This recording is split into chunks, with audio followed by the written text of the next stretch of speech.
배신당한 예수님에 대해서 말씀을 나눴습니다. 누가 배신을 하는가? 누가 배신을 하는가? 예수님에게만 굳이 배신하는 그런 일들이 있는 것이 아니고, 인생을 살아가다 보면 우리도 누군가가 나를 배신할 수도 있고 내가 또 배신하는 사람이 될 수가 있습니다. 누가 배신하였습니까? 계산적인 사람이 배신하더라. 흥정하고 계산하는 것, 지나친 계산적인 것, 모든 것을 계산하는 것.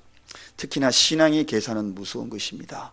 신앙의 계산은 헌신도 계산하고 사랑도 계산하고 봉사도 계산하고 내가 이렇게 했으니 내가 이렇게 받아야 될 것이 아닌가 하는 이런 계산적인 것. 그러나 그 계산의 수치가 미치지 못하면 배신할 가능성이 많다. 여러분, 하나님 앞에 헌신하는 것은 계산이 아닙니다. 그저 사랑하는 것입니다. 이게 바로 오늘 가룟 유다의 생각, 그 생각이 바로 계산적인 생각이었다. 두 번째는 누가 배신했는가? 가장 가까이 있는 사람이 배신했던 것을 봅니다.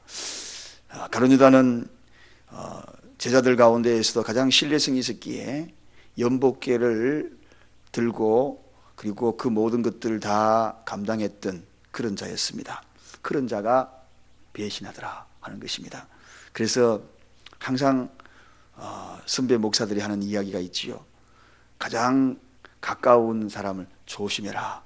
신앙생활에 가장 가까운 사람을 조심해라. 그런 이야기를 종종 합니다. 그래서 가장 가까이 있는 자. 옛날에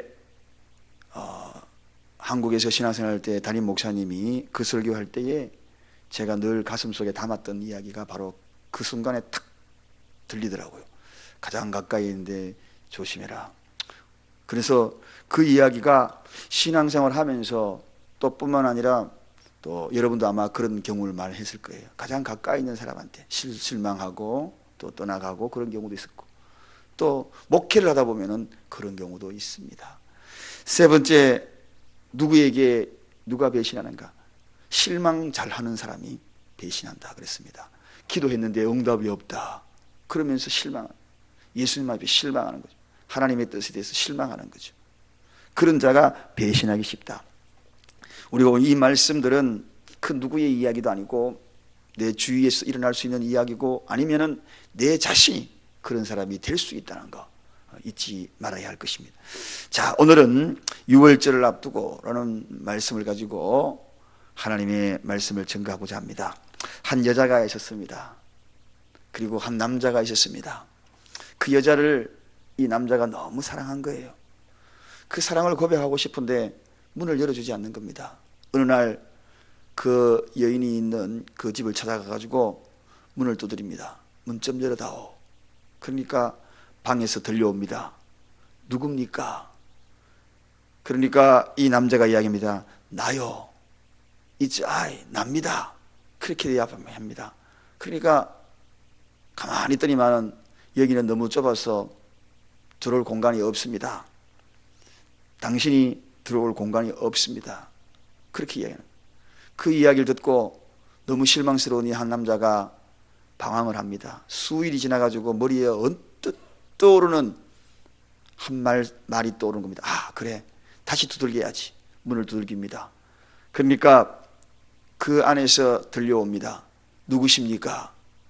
옛날에는 나요 그랬는데 지금은 당신이요 그렇게 얘기해요. 그러니까 문을 열어주더라는 겁니다.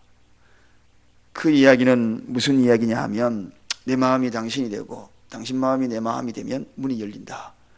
예수님을 믿고 있는 저와 여러분들이 하나님의 마음의 문을 여는 것이 어떤 것인가? 그것은 다른 것이 아닙니다. 내가 하나님 마음, 그 마음이 되는 거죠. 그럴 때 문이 열리는 겁니다. 나만 주장하면 납니다. 문이 열리지 않습니다. 주님 마음을 알아갈 때에, 예수님의 마음을 알 때에 문이 열리는 거죠.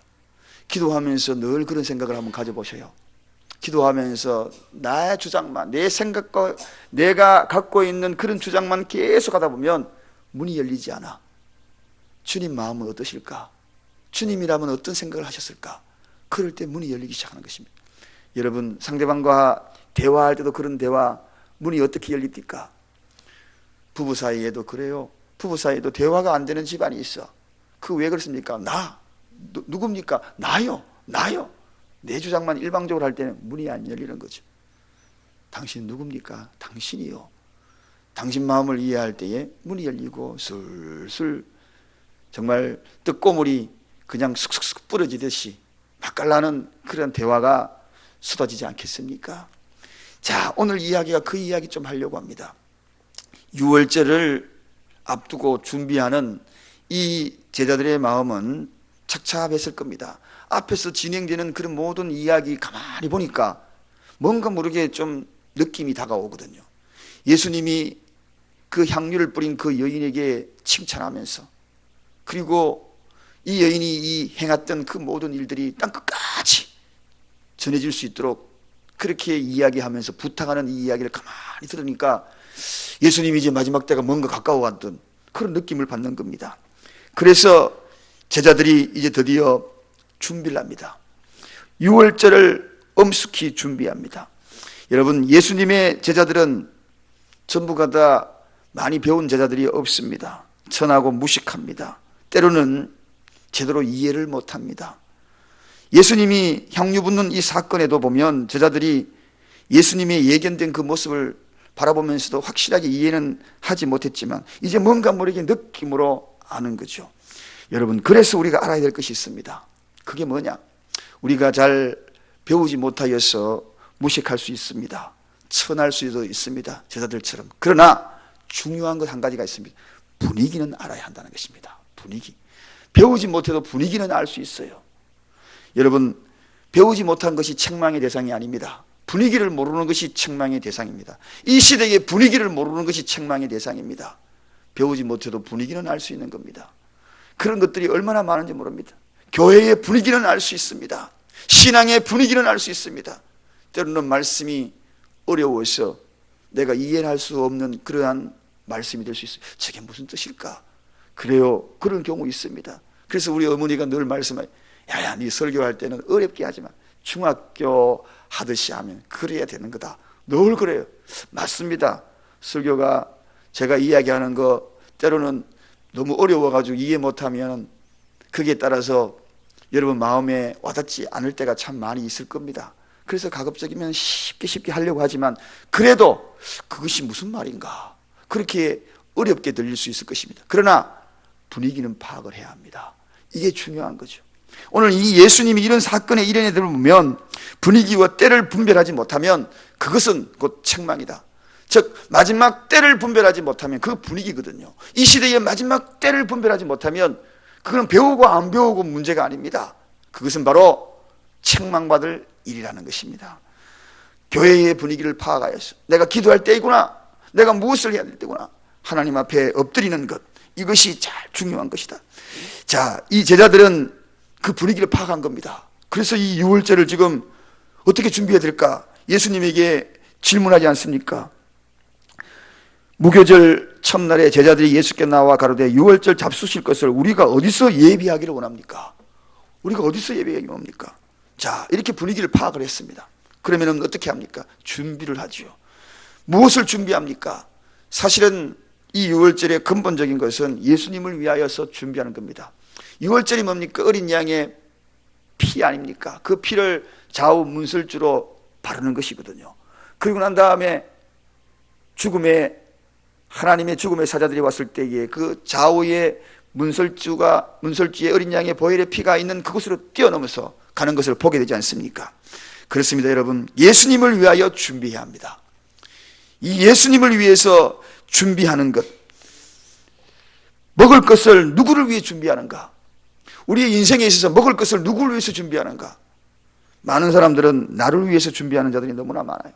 먹을 것도 나를 위해서, 삶도 나를 위해서, 성도는 매사에 나를 위해서 아닙니다. 우리의 모든 것은 주님을 위해서 준비하는 겁니다. 인생도 주님을 위해서 준비하는 겁니다. 주님을 위해서 준비하는 거예요. 누구를 위하여 종을 울리나? 그 책이 누구를 위해 종을 울리나? 우리가 누구를 위해 종을 울립니까? 나를 위해서 일생을 종을 울리다가 가실 거예요. 나를 위해도, 내 자식을 위해서만 일생을 위해서 종을 울리고 내 가족을 위해서 일생을 종을 위해도 가는가? 그게 아니에요. 근본적으로는 누구를 위해서 종을 울리는가? 주님을 위해서 주님을 위해서. 사랑하는 여러분, 내 자신을 위하여 울리는 그 종소리는 이 땅에 다 남아있다가 소멸할 겁니다. 이 땅에서만 울리고 끝이 날 것입니다. 그러나 주님을 위하여 울렸던 그 종소리는 주님 나라에서도 울리고 있는 것입니다. 주님 나라에서도 여전히 울리고 있습니다. 주님 나라에서도 울리는 그 종소리를 울려야 주님이, 우리가 주님 앞에 갔을 때에 귀한 상급으로 인정받고, 그리고 그 앞에 어린 양의 그 혼인잔치에 당당히 보좌 앞에 우리가 앉을 수 있을 것입니다. 누구를 위해서 종을 울릴래요? 주님을 위해서 울리는 종소리, 그 종소리가 하늘나라까지 상달됩니다. 오늘도 그 종소리를 울려야 합니다. 오늘 이 헌신은 바로 그런 것이다. 세 번째, 그럼 주님 우리가 어떻게 준비할까요? 이렇게 질문하잖아요, 제자들이. 어떻게 준비할까요? 오늘 여기 17절에 보니까 주님 우리가 어떻게 할까요? 여러분, 묻는 자는 겸손하기 때문에 묻는 거죠. 비록 알고 있어도 물을 때는요, 그 물음을 받는 사람은 기분이 좋아요. 시어머니가, 그리고 며느리가 김장 때가 되면 며느리도 김장 담글 줄 알아요. 50대 며느리 김장 많이 담아봤어요. 그런데 70, 80된 시어머니가 계셔. 그럴 때 어머니 여기에 좀 더 뭐 넣으면 맛있는 거 없을까요? 더 잘 알고 있으면서도 물어줄 때에 시어머니 존재감이 있는 겁니다. 아, 나를 인정해 주는구나. 나를 인정해 주구나. 평상시에 유월절 계속 해왔습니다.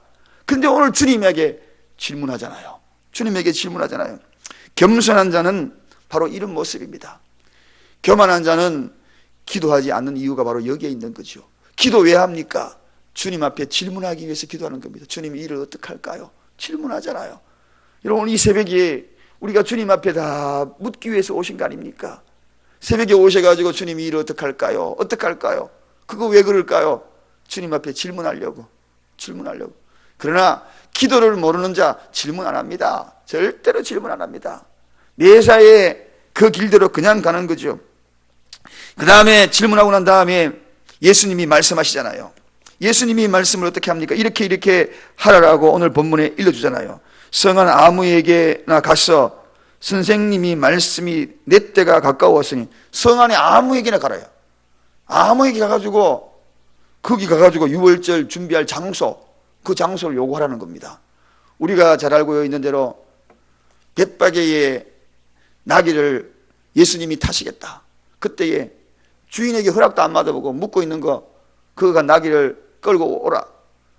그러면 된다라고 이야기할 때에 혹시 주인이 나타나가지고 왜 끌고 가냐 그러면은 우리 주님이 쓰신다고 이야기해라. 한마디로 이야기하잖아요. 오늘도 본문에도 똑같은 내용이다. 여러분, 이 세상에 있는 모든 것의 주인이 누구냐를 밝혀주는 장면입니다. 공간도, 그리고 물질도, 그리고 모든 것도 주님의 것인 것을 이야기하죠. 성 안에 아무한테 가가지고 유월절 장소를 제공해라고 이야기해라. 거기서 준비할 거다. 이게 바로 예수님이십니다, 여러분. 아무것도 없으시지요. 때로는 쓸 것도 없고 잘 데도 없고. 근데 주님의 말씀 한번 보십시오.